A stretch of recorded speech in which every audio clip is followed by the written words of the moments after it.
Alright, in this video, I'm going to be giving my thoughts on The Falcon and the Winter Soldier, now that all 6 episodes are out and season 1 is finished. I'm not going to give away any sort of like super deep story spoilers in this video. I may talk about some sort of like light story spoilers, nothing that would ever ruin the show for you.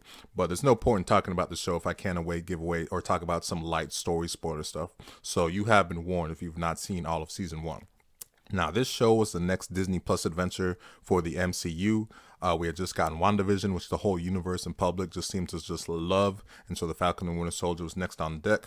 Without giving away any sort of super deep story spoilers when it comes to the plot, the core of the plot is Sam and Bucky on another mission together, where they're fighting a new terrorist group, they're running into old enemies and allies, and dealing with a newly christened Captain America, whose name is John Walker.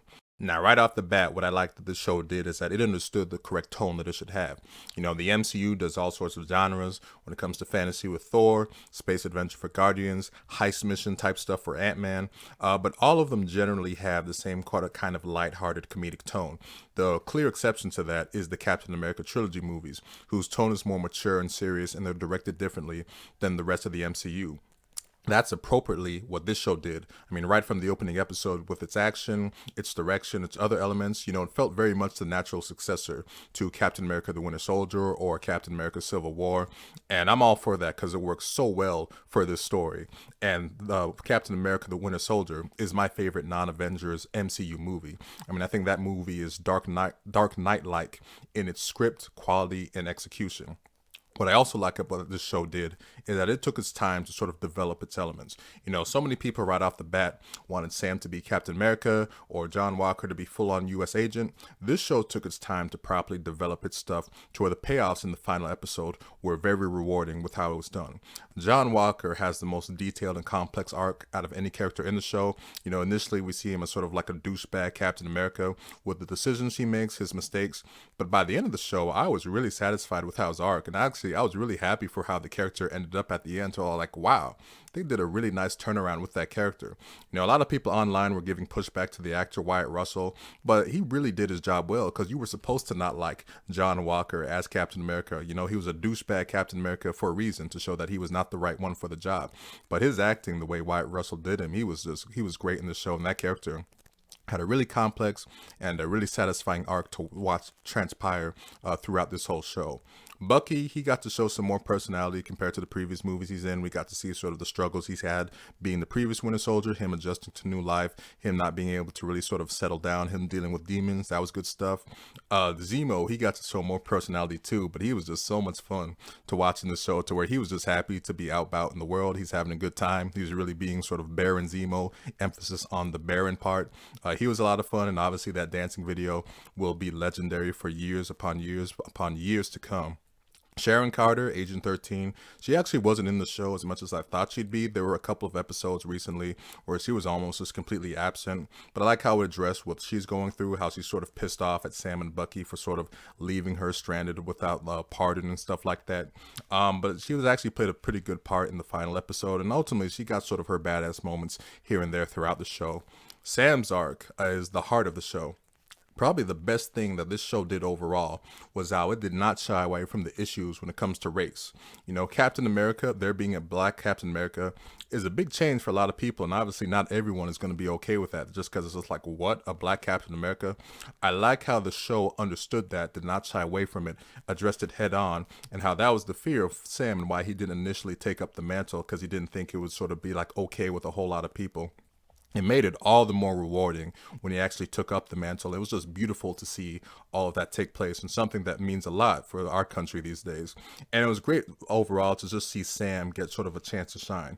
With him and Bucky, when they're in these movies with Iron Man, Captain America, Thor, Black Panther, or the Hulk, it's easy for them to get overshadowed. And in fact, they do get overshadowed when you look at movies like Infinity War or Avengers Endgame. But here in a show obviously called The Falcon and the Winter Soldier, it's all on them. They got to carry it, and they get their moments to shine. And they made for a great duo. I really love those two because they really showed like how initially they don't get along. They still have a bit of tension from sort of their past history, but ultimately they do make a good team, and it's very rewarding to see how they come together for this mission. Now, when it came to some stuff I wasn't so crazy about, some of the details when it comes to the plot can be a little confusing at times, to where at certain points I had to go back to sort of like realize what certain motivations were when it comes to the villains and why they were doing certain things. Speaking of that, when it comes to your main villain, Carly, she's the show's main bad guy. Generally, I think she worked as an antagonist. She obviously visually doesn't fit what you'd expect from sort of a big bad guy of a big show, but that works well just because it's like it's something different that you haven't seen before when it comes to a protagonist, especially in an MCU movie. And what makes her work well as an antagonist is the fact that she is relentless in what she's trying to do, to a point where no one can, everyone who tries to like sit down and talk to her, no one can really sort of get through to her just because she's relentless in what she's trying to do, and the fact that she's just so like nonchalant about people's lives and putting them in danger, to where she'll just do anything to like accomplish her mission, to where she's just like, I don't care that I'm killing people, I got to do what I got to do. To ultimately you root for Sam, Bucky, and even John Walker by the end to sort of like put her down, just because it's like, okay, maybe you have a quote unquote good cause at hand, but you're just going about it the wrong way. You know, you're basically Thanos, but with freckles. So that's generally what worked well about her character, even though sort of the motivations and the plot got a little bit confusing here and there.